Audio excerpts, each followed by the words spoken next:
Bom, meu nome é Roberto Giuliani, eu sou um médico geneticista, professor da Universidade Federal do Rio Grande do Sul nessa área de genética.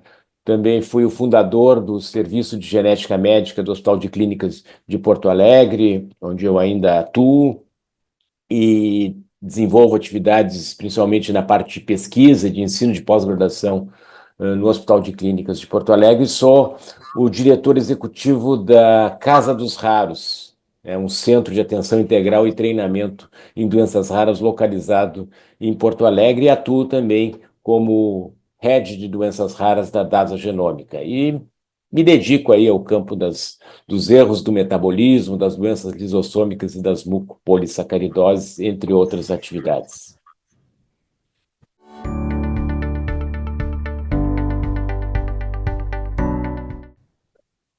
O acaso me colocou no mundo das mucopolissacaridoses muitos anos atrás. Eu era ainda estudante de medicina na década de 70 do século passado, quando me defrontei com uma família, uma doença que depois viria a ser diagnosticada como mucopolissacaridose. E eu atuava na época como assistente de pesquisa no departamento de bioquímica da Universidade Federal do Rio Grande do Sul, e comecei a fazer testes a pedido do meu orientador só para o diagnóstico daquela condição que se supunha pudesse ser uma doença de depósito.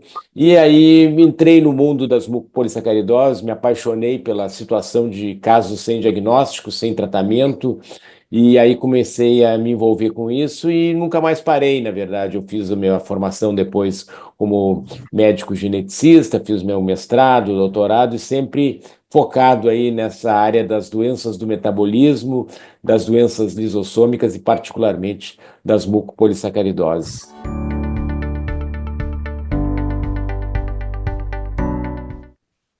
Quando eu me envolvi com as mucopolissacaridoses na década de 70, então do século passado, tinham alguns métodos de diagnóstico que eram bastante rudimentares. Assim, a gente fazia a detecção dos GAGs, dos glicosaminoglicanos na urina, e por aí tentava identificar qual era a mucopolissacaridose, qual era o tipo de mucopolissacaridose. Depois vieram os ensaios enzimáticos, onde se consegue identificar exatamente qual é o tipo de mucopolissacaridose que aquele paciente apresenta, e mais tarde os análises moleculares do gene envolvido, a gente se faz o sequenciamento e se identifica a mutação. Eu tive a felicidade de poder acompanhar esses desenvolvimentos aí ao longo do tempo. E na parte de tratamento, quando eu comecei a me envolver com as mucopolissacaridoses, não tinha ainda nada a oferecer aos pacientes, e o primeiro tratamento foi a transplante de medula, que foi experimentado aí na década de 80 e se revelou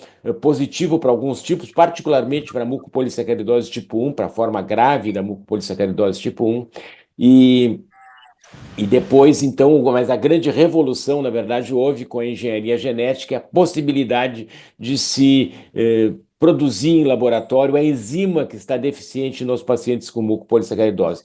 Começou com a enzima para a mucopolissacaridose 1, aprovada pela primeira vez em 2003, depois veio para a MPS 6, aprovada em 2005, para a MPS 2, aprovada em 2006, posteriormente para a MPS 4A, aprovada em 2014, e a última foi para a MPS 7, aprovada em 2017. Então, são 5 enzimas já disponíveis para tratar as MPS, que são no total 12 tipos diferentes, mas essas 5 enzimas permitem tratar mais de 80% dos pacientes, né, que são porque envolvem os tipos de MPS mais frequentes.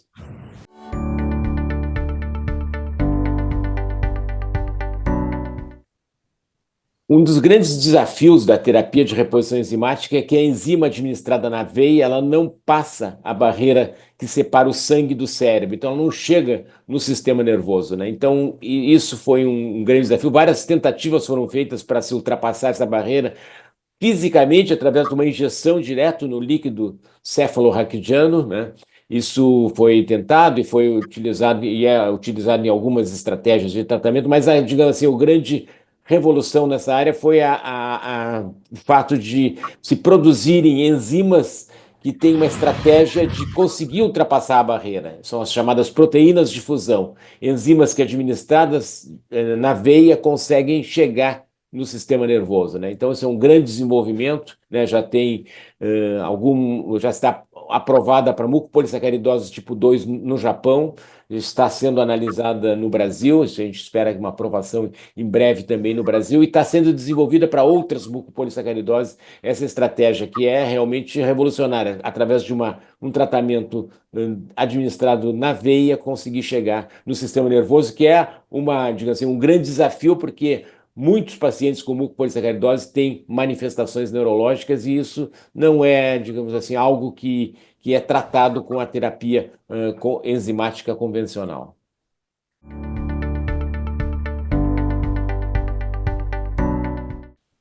Eu diria que existem muitos desafios ainda a serem vencidos nas mucopolissacaridoses, apesar de termos tratamentos disponíveis para várias situações. Nem o tratamento ele produz melhorias em algumas áreas, né? Como eu comentei, uma área importante é a área neurológica, que felizmente agora temos alternativas que chegam no cérebro, mas também na parte física, na parte da opacidade da córnea, que é difícil de tratar, as manifestações nas válvulas cardíacas são difíceis de tratar, a parte óssea é difícil. Então, nós precisamos realmente melhorar, né, essa terapia. Foram feitos grandes avanços nas últimas décadas, mas ainda existem necessidades não atendidas. E à medida que o paciente assim, vai progredindo, né, na sua vida, vai envelhecendo, como foi comentado, essas manifestações algumas vezes se tornam mais impactantes. Então é importante que esse tratamento seja feito de uma forma correta, de uma forma precoce, mais precoce possível, de uma forma contínua, né? E que essas manifestações sejam, assim, acompanhadas e avaliadas para que sejam feitas intervenções sempre que necessário. Então é importante ressaltar que o tratamento não é só administrar uma enzima, nos casos que tem essa possibilidade, mas tem todo assim, o acompanhamento do paciente por uma equipe multiprofissional para tentar intervir sempre que necessário e prevenir manifestações que se possa modificar, né, com uma intervenção mais precoce. Então é importante o acompanhamento do paciente por uma equipe multiprofissional que tenha o tratamento específico, mas que tenha também um manejo mais adequado, com fisioterapia, com exercícios respiratórios, com cirurgias que possam melhorar algumas partes específicas. Então, é importante que se veja o paciente como um todo, né? Ele demanda realmente muita atenção e isso exige, né, que a sociedade olhe para as mucopolissacaridoses aí de uma maneira que possa contemplar essas necessidades.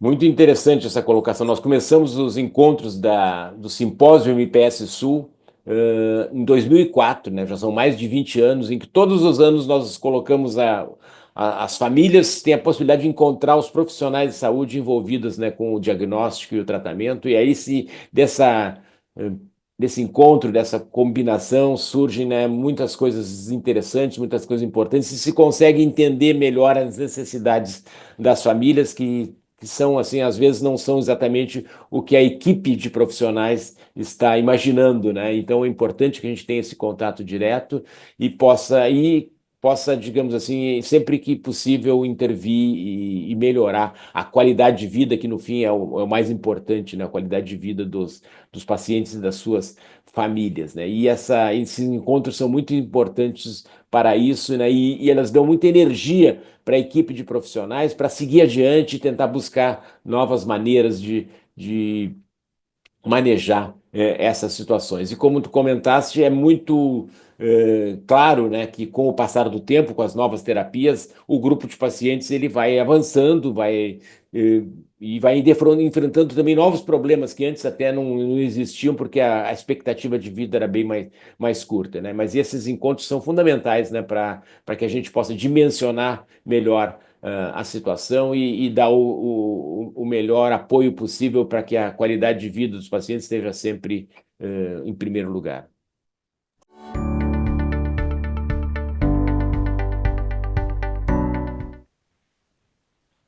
A rede MPS Brasil realmente já diagnosticou mais de 1.500 pacientes com MPS, isso é um número bastante impressionante para uma doença rara, né? E então isso forma realmente um banco de dados muito importante e que tem permitido, né, que a gente possa participar de pesquisas para desenvolver novos tratamentos, né, porque com números grandes assim a gente consegue, né, testar novos medicamentos, ter grupos que recebem um medicamento, outros grupos recebem outro, e a gente testa e compara e vai avançando, né? Então isso é realmente muito importante. E a inteligência artificial, ela veio para ficar, né? Então está participando tanto do desenvolvimento de estratégias de diagnóstico quanto do desenvolvimento de estratégias de tratamento. Particularmente em relação ao diagnóstico, né? A identificação de pacientes através de combinação de dados, né, que possam estar meio perdidos em prontuários médicos, tem ajudado a identificar pacientes que estavam sem diagnóstico e que agora podem receber, né, o diagnóstico e também uma terapia específica a partir desse diagnóstico. Então, a inteligência artificial ela pode contribuir sim para estratégias de diagnóstico mais eficientes e também para imaginar novas terapias, né, a partir de análise de, por exemplo, de comportamento de moléculas que possam ser previstas através de inteligência artificial e com isso identificar algumas terapias que possam ser modificar o curso das MPS. Então, eu estou muito otimista em relação ao uso da inteligência artificial nessa área das doenças raras.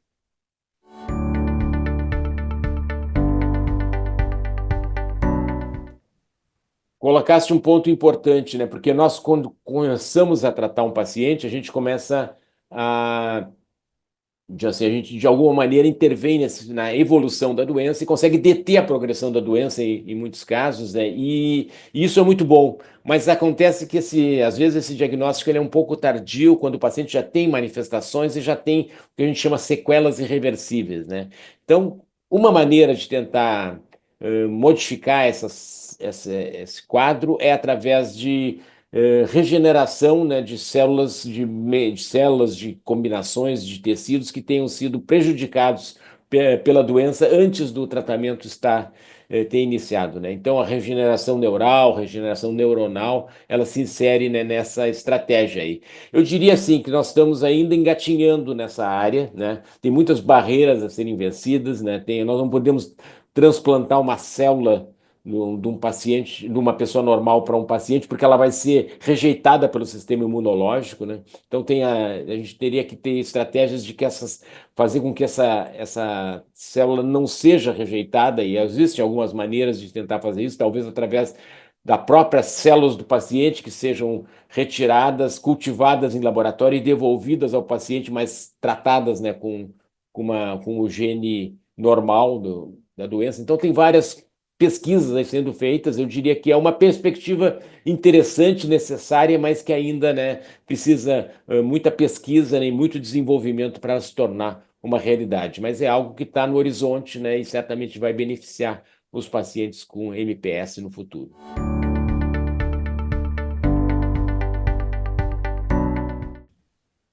Eu acho que tem várias apostas, né? Uma aposta imediata é a questão da triagem neonatal. Acho que é importante que a gente inclua as mucopolissacaridoses que têm um tratamento específico nos programas de teste do pezinho, na triagem neonatal. Identificar o paciente cedo e tratar cedo faz toda a diferença em relação ao desenvolvimento. Então, isso é muito importante. No Brasil, nós temos uma lei que prevê a expansão da triagem neonatal para incluir as doenças lisossômicas. A lei não define quais são as doenças lisossômicas que devem ser incluídas, mas, no meu ponto de vista, devem ser as doenças que têm um tratamento específico e que a introdução precoce do tratamento modifica a história natural da doença. E isso coloca pelo menos 5 mucopolissacaridoses nessa lista e talvez mais aí com novos tratamentos que estão sendo desenvolvidos. Então, isso acho que é algo uma perspectiva imediata aí que pode ser implementada a curto prazo, né, e pode mudar significativamente, né, a vida de muitos pacientes com mucopolissacaridose que estão por ser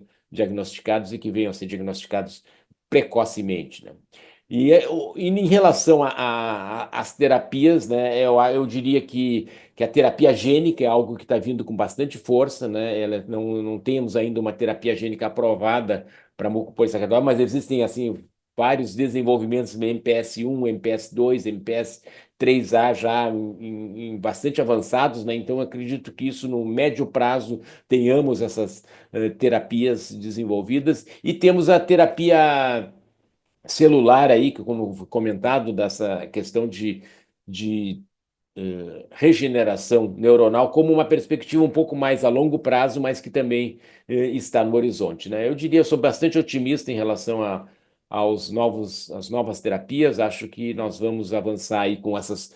Já estamos avançando com essas enzimas que chegam ao cérebro e precisamos delas para várias dessas mucopolissacaridoses. Vamos avançar com a terapia gênica, vamos avançar com essa terapia celular de regeneração tecidual, né? Mas eu acho que para qualquer terapia vai ser fundamental que a gente faça o diagnóstico precoce e comece cedo o tratamento. E para isso, né, o teste do pezinho para as mucopolissacaridoses é uma bandeira que tem que ser levada muito, muito fortemente aí, desde agora.